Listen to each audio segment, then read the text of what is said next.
समजा तुम्हाला ना एक परफेक्ट फ्रेम घ्यायची, त्यासाठी तुम्ही लाइटिंग परफेक्ट लावलेली आहे, फ्रेम परफेक्ट लावलेली आहे, त्याच्यामधली जी सेटिंग आहे तीसुद्धा तुम्ही परफेक्ट केलेली आहे.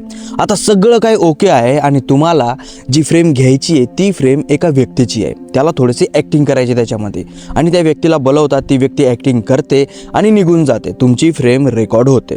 आता रेकॉर्ड झाल्याच्या नंतर ज्यावेळेस तुम्ही तुमची फ्रेम बघता त्यावेळेस तुमचा पूर्ण मूड खराब होतो. तुम्ही विचार करता की यार लाइटिंग परफेक्ट होती, सेटिंग परफेक्ट होती, सगळं काही ओके होतं, मग फ्रेम एवढी खराब दिसतीये का?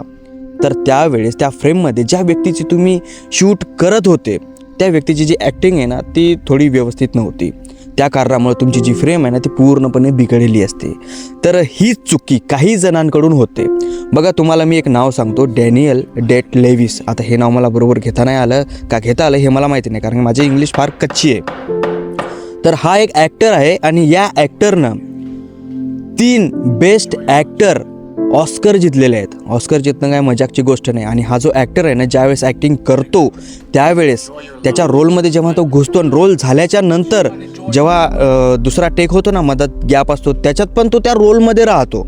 ॲक्च्युली ज्यावेळेस त्याला त्या रोलमध्ये राहायचं असतं, जे रोल करायचा असतो तो त्याच्या रिअल लाईफमध्ये तो रोल जगतो, त्याच्यात पूर्णपणे जगतो आणि तेव्हा कुठंतरी त्याला तसल्या प्रकारची ॲक्टिंग जमते. तर माझा फक्त सांगण्याचा एवढाच हेतू आहे की जर तुम्हाला एखाद्या पर्सनचा परफेक्ट शूट करायचा आहे आणि तुम्हाला ते पूर्ण फील ऑडियन्सला द्यायचे, तर त्या फ्रेममध्ये जो पर्सन ॲक्टिंग करतोय ना त्याची ॲक्टिंग पण त्या प्रकारची असली पाहिजे.